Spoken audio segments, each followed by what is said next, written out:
നമസ്കാരം. ഇന്നത്തെ ഈ ചർച്ചയിലേക്ക് സ്വാഗതം. നമ്മൾ ഇന്ന് നോക്കുന്നത് ഡൽഹി ഹൈക്കോടതിയുടെ ഒരു പ്രധാന വിധിയാണ്. കയ്യിലുള്ള ഈ രേഖ വെച്ചിട്ടാണ് നമ്മൾ സംസാരിക്കുന്നത്. ഡോങ്യാങ് പി.സി. എന്ന കമ്പനിയും പേറ്റന്റ് കൺട്രോളറും തമ്മിലുള്ള കേസ്. ഒരു വെർട്ടിക്കൽ റോട്ടറി പാർക്കിംഗ് സിസ്റ്റം അതിന്റെ പേറ്റന്റ് അപേക്ഷ നിരസിച്ചതിനെതിരെ കൊടുത്ത അപ്പീലിലാണ് ഈ വിധി.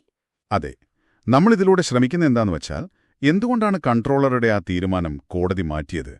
പിന്നെ ഈ പേറ്റന്റ് നിയമത്തിലെ ചില കാര്യങ്ങളുണ്ടല്ലോ, കണ്ടുപിടുത്തത്തിന്റെ തനിമ അഥവാ ഇൻവെന്റീവ് സ്റ്റെപ്പ്, സാങ്കേതിക മുന്നേറ്റം എന്നൊക്കെ പറയുന്ന ടെക്നിക്കൽ അഡ്വാൻസ്മെന്റ്, ഇതിലൊക്കെ ഈ വിധി എന്താണ് പറയുന്നത് എന്ന് ലളിതമായി മനസ്സിലാക്കാനാണ്.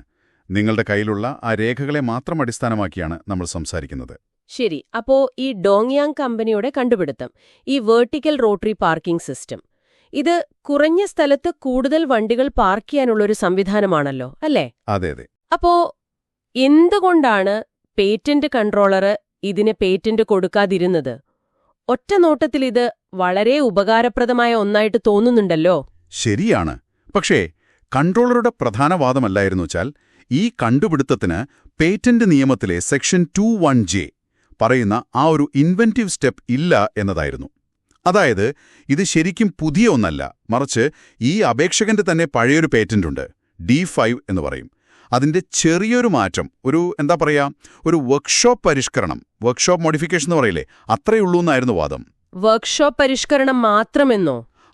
ആ സസ്പെൻഷൻ ചെയിനും പുൾ ഗിയറും തമ്മിലുള്ള ഘടകങ്ങളുടെ സ്ഥാനം മാറ്റിയത് മാത്രമാണ് വ്യത്യാസം. അതുകൊണ്ട് വലിയ സാങ്കേതിക മുന്നേറ്റമൊന്നും ഇതിലില്ല എന്നും കൺട്രോളർ പറഞ്ഞു. അതുകൊണ്ട് തന്നെ അപേക്ഷകൻ പിന്നീട് ചില ഭേദഗതികളൊക്കെ സമർപ്പിച്ചു, അതും കൺട്രോളർ തള്ളി. വർക്ക്ഷോപ്പ് പരിഷ്കരണം മാത്രമെന്ന് പറയുമ്പോൾ അപ്പോ ആ മാറ്റം അത്ര നിസ്സാരമായിരുന്നോ? ഡോങ്യാങ് കമ്പനി ഇതിനെ എങ്ങനെയാ പ്രതിരോധിച്ചത്? അവര് വെറുതെ ഇരുന്നില്ലല്ലോ. ഇല്ലില്ല, തീർച്ചയായും ഇല്ല. ഡോങ്യാങ് വാദിച്ചത് എന്താണെന്ന് വെച്ചാൽ, ഈ മാറ്റം ശരിയാണ്, കാഴ്ചയിൽ ചെറുതാണെന്ന് തോന്നാം, പക്ഷേ അതുണ്ടാക്കുന്ന ഫലം അത് വലുതാണെന്നായിരുന്നു. പുതിയ ഡിസൈൻ കാരണം ഘർഷണം, ഫ്രിക്ഷൻ അത് കുറഞ്ഞു. അതുപോലെ ഓപ്പറേറ്റ് ചെയ്യുമ്പോഴുള്ള ശബ്ദം കുറഞ്ഞു. പിന്നെ ഫാക്ടർ ഓഫ് സേഫ്റ്റി, സുരക്ഷാ ഘടകം, അത് കൂടി. ഇങ്ങനെയൊക്കെ അവർ വാദിച്ചു. ഇതിനെയൊക്കെ ശരിവയ്ക്കാൻ വേണ്ടിയിട്ട് പിന്നീട് അവര് ചില താരതമ്യ പഠന റിപ്പോർട്ടുകളൊക്കെ ഹാജരാക്കി. സ്ട്രെസ്, ഡിസ്പ്ലേസ്മെന്റ്, ഇതിനെക്കുറിച്ചൊക്കെയുള്ള റിപ്പോർട്ടുകൾ. പിന്നെ വേറൊരു പ്രധാന വാദം എന്തായിരുന്നു വെച്ചാൽ, ഈ പഴയ പേറ്റന്റില്ലേ D5, അത് 2003 പ്രസിദ്ധീകരിച്ചതാണ്. ഈ പുതിയ അപേക്ഷ കൊടുത്തത് 2013, അതായത് ഒരു 10 വർഷത്തെ ഗ്യാപ്പുണ്ട്. 10 വർഷോ? അത്രയും ഗ്യാപ്പുണ്ടോ? അതെ. അപ്പോ ഈ 10 വർഷത്തെ ഇടവേള തന്നെ കാണിക്കുന്നത് ഈ മാറ്റം അത്ര പെട്ടെന്ന് ആർക്കും ചിന്തിച്ചെടുക്കാവുന്ന ഒന്നല്ല, അത്ര ഓബ്വിയസ് അല്ല എന്നാണെന്നും അവർ വാദിച്ചു.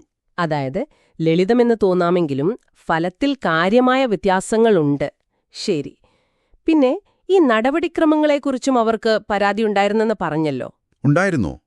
കാരണം ഈ D5 എന്ന പഴയ പേറ്റന്റിനെക്കുറിച്ച് ആദ്യത്തെ റിപ്പോർട്ടിൽ, അതായത് ഫസ്റ്റ് എക്സാമിനേഷൻ റിപ്പോർട്ട് FERലൊന്നും പറഞ്ഞിരുന്നില്ല. പിന്നീടാണ് ഈ ഒരു കാരണം പറഞ്ഞിട്ട് ഭേദഗതിയിൽ തള്ളുന്നത്. അപ്പോ തങ്ങൾക്ക് ഈ പുതിയൊരു എതിർപ്പിനെക്കുറിച്ച് മറുപടി പറയാൻ അവസരം കിട്ടിയില്ല. അങ്ങനെ ഭേദഗതി നിഷേധിച്ചത് ശരിയല്ല, അത് സ്വാഭാവിക നീതിയുടെ ലംഘനമാണ് എന്നും അവർ വാദിച്ചു. ശരി ശരി. അപ്പോ ഈ വാദങ്ങളെല്ലാം കോടതി എങ്ങനെയാണ് കണ്ടത്? എന്തൊക്കെയായിരുന്നു കോടതിയുടെ പ്രധാന കണ്ടെത്തലുകൾ? കൺട്രോളറുടെ തീരുമാനം മൊത്തത്തിൽ തള്ളിയല്ലോ.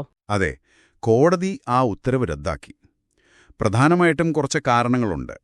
ഒന്ന്, ഈ മാറ്റം എങ്ങനെയാണ് സാങ്കേതിക മുന്നേറ്റമല്ലാതാകുന്നത്, അല്ലെങ്കിൽ എന്തുകൊണ്ടാണിത് ആർക്കും എളുപ്പം ചെയ്യാൻ പറ്റുന്ന ഒരു ഓബ്വിയസ് മോഡിഫിക്കേഷൻ ആകുന്നത്, ഇതൊന്നും വ്യക്തമാക്കാൻ കൺട്രോളർക്ക് കഴിഞ്ഞില്ല എന്നതായിരുന്നു കോടതിയുടെ ഒരു കണ്ടെത്തൽ.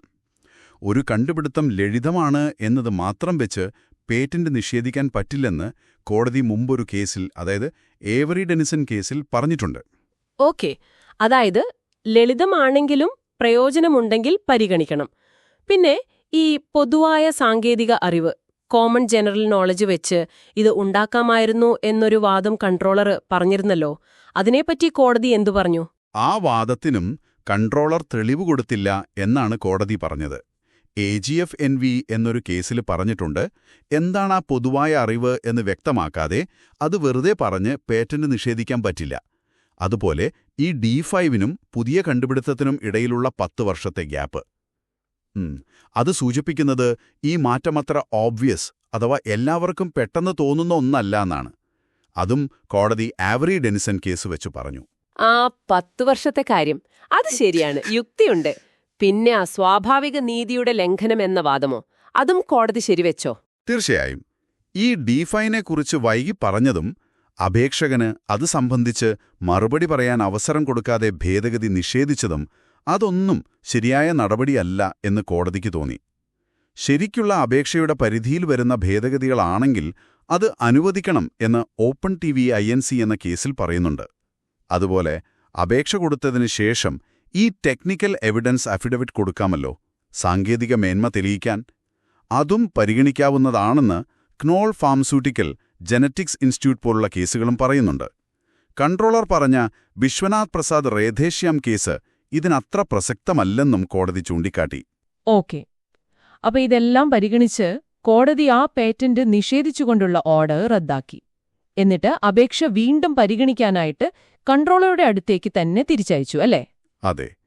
വേറൊരു ഉദ്യോഗസ്ഥൻ കേൾക്കണമെന്നും അപേക്ഷകനു പറയാനുള്ളത് കേൾക്കണമെന്നും 4 മാസത്തിനകം പുതിയൊരു തീരുമാനം എടുക്കണമെന്നും നിർദ്ദേശിച്ചു. ശരി. അപ്പോ ഈ കേസ് നമ്മളെ ഓർമ്മിപ്പിക്കുന്നത് ഇതാണ്: പേറ്റന്റ് നിയമത്തിലെ ഒരു കണ്ടുപിടുത്തം എത്ര ലളിതമാണ് അല്ലെങ്കിൽ എത്ര സങ്കീർണമാണ് എന്നതിനേക്കാൾ അതിന് ശരിക്കും ഒരു സാങ്കേതിക മുന്നേറ്റമുണ്ടോ, അത് നിലവിലുള്ള അറിവിൽ നിന്ന് എളുപ്പം കിട്ടുന്ന ഒന്നാണോ അഥവാ നോൺ ഓബ്വിയസ് ആണോ എന്നതൊക്കെയാണ് പ്രധാനം. ലളിതമായ മാറ്റങ്ങളാണെങ്കിൽ പോലും ഈ കടമ്പകളൊക്കെ കടന്നാൽ പേറ്റന്റ് കിട്ടാൻ സാധ്യതയുണ്ട്. അതോടൊപ്പം തന്നെ ഈ പ്രൊസീജറൽ ഫെയർനെസ്, അതായത് അപേക്ഷകന് പറയാനുള്ളത് കേൾക്കുക, കാരണങ്ങളെ വ്യക്തമാക്കുക, അതും വളരെ പ്രധാനമാണ്. വളരെ വ്യക്തമായി. അപ്പോ കേൾക്കുന്നവർക്കൊന്ന് ആലോചിക്കാനൊരു ചോദ്യം ഇതാണ്. ഈ കേസിൽ നമ്മൾ കണ്ടില്ലേ, പേറ്റന്റ് അപേക്ഷ പരിഗണിക്കുമ്പോൾ ഇടയ്ക്ക് വെച്ച് മുൻപുള്ള അറിവുകൾ, പ്രയർ ആർട്ട് കണ്ടുപിടിക്കുന്നു. അത് പരിഗണിക്കാനുള്ള അധികാരവും അതേസമയം അപേക്ഷകന് ന്യായമായ ഭേദഗതികൾ വരുത്താനുള്ള അവസരവും തമ്മിൽ ഇതിന്റെ ഒരു ശരിയായ ബാലൻസ് എങ്ങനെ കണ്ടെത്തണം? ഇത് പുതിയ കണ്ടുപിടുത്തങ്ങളെ പ്രോത്സാഹിപ്പിക്കുമോ, അതോ ഈ പേറ്റന്റ് കിട്ടാനുള്ള പ്രക്രിയയെ കൂടുതൽ കുഴഞ്ഞു മറിഞ്ഞതാക്കുമോ? എന്താണ് നിങ്ങളുടെ അഭിപ്രായം?